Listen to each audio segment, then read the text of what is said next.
While Brad Holmes might not particularly care about the pass rush like I myself do, and maybe you do, he definitely loves himself some tight ends, man. Wind up, wow, after you say it, it kind of doesn't sound as good as it did in my head.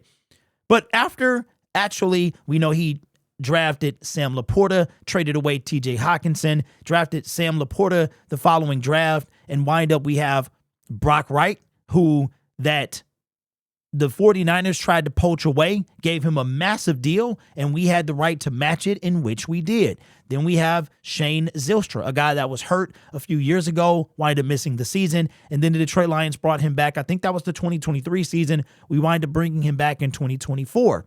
The Detroit Lions decided to do it again, sign him again to a one-year deal. Then we go and we bring in another tight end from the Jets. I think his name is Kenny. Yeah, boy. I think it is. I know the last name stands out. Well, they're not done at tight end yet. They decided to bring in another person for a workout. Here is coming from Jordan Schultz. Says, source, former Bills tight end Quintin Morris is visiting the Lions today. Terrific blocking tight end who also caught 3 touchdowns during his tenure in Buffalo. So the Detroit Lions are no strangers to tight ends, man.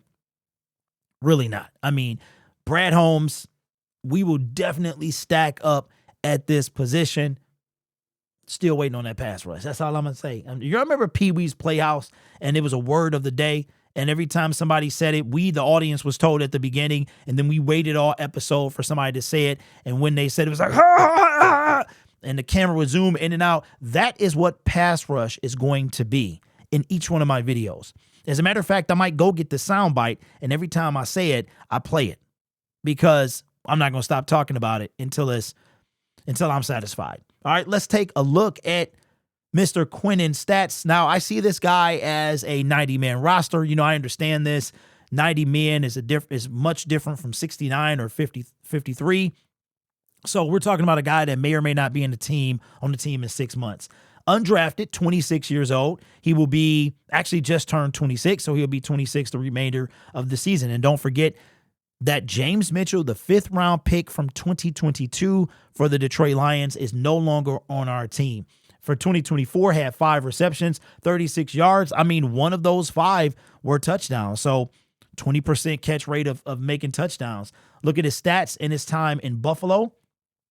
Played mostly in the entire season. I'm guessing special teams or maybe some run blocking or something like that. And his best season was the 2022 season where he had 14 games, 8 receptions, 11 targets, and 84 yards. Spent his career thus far with the Buffalo Bills. So again, probably more of a roster 90-man move than anything else. But one thing that we can say about the Detroit Lions, man, is they absolutely love their tight end. Now, according to his prospect grade, he is graded at a 5.45. And again, this is coming into the draft, so now he has NFL experience. I just like to do this to see what they were expecting of these players, perhaps when they were coming out of college. So we know that is a below average grade. And that is, I believe it's on a scale from 1 to 10. That's below average. And that is probably a practice squad or bubble guy. So again, more of a depth piece than anything else. But let's look at his overview and learn a little bit more about him. Says Morris switched from receiver to tight end in 2019, but his weight gain and tape from 2020 did him no favors in the evaluation process. He looked slow and extremely stiff in his lower body, and a trip back in his 2018 and 2019 tape is required to see a more athletic and capable pass catcher. He's below average as a route runner and unable to create enough separation against tight man coverage as a receiver or tight end.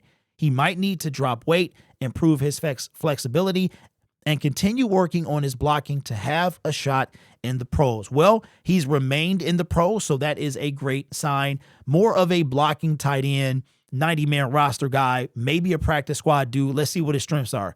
3-year starter, brings former wideout qualities to the position, former basketball player with footwork and body control, box out specialist in the red zone. That is definitely a basketball quality. Good feel for the sideline, learning angles as a move and lead blocker. 2018 tape shows potential at his best weight. His weaknesses, let's take a look. Says, doesn't have experience or technique at point of attack, needs better aggression as a blocker, got too heavy in 2020, diminishing spread and flexing.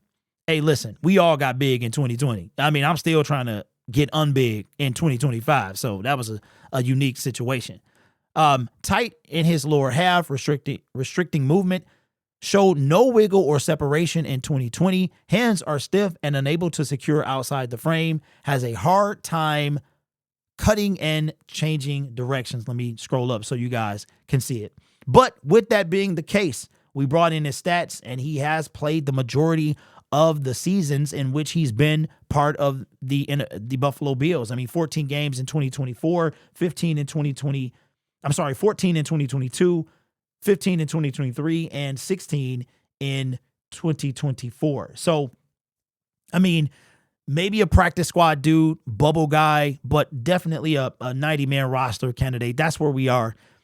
And again, I'm not really tripping on any of this stuff. I mean, it gets old after a while, just this repetitive build from the back. It does get annoying to me anyway. I know this is how, and we've been watching Brad Holmes do this for the past 4 years, and overall, he's done a pretty good job. To me, it's just a consistent, like right now, I'm waiting on the move that makes the Zadarius Smith cut make sense. We've seen this before. We know what he's capable of doing. We know why he's doing it. I'm trying to figure out, why did he cut Zadarius Smith? What sense does that make? That's what I'm waiting on. What sense does that make? So we know this. I mean, most of the time it pans out for these guys. Every team has a 90-man roster heading into the offseason and, the beginning of the new league year, training camp, OTAs, all of that stuff. That's not what this is. This is about getting the pass rush solidified. We already brought in Roy Lopez. That may or may not be a lean replacement for the first half of the season that he's no doubt going to miss. So that's probably a note that Broderick Martin is not available, because Roy has played a ton. Broderick is available, but he's not going to be ready. I would not be surprised if he does not make the team in 2025, and he will not be on this team in 2026. I almost guarantee it. 2025 is up in the air. 2026 is, I'm saying he's gone.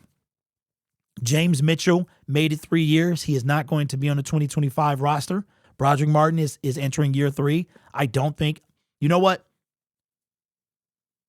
I don't know, because he was in street clothes the past 2 years, like street clothes. He was a duplicate of James Mitchell. If you go back and you see remember a lot of the games from the previous years, James Mitchell was in street clothes a ton. He was a ton. So anyway, let me know your thoughts. Not really tripping. I'm just waiting on the move that I want to hear.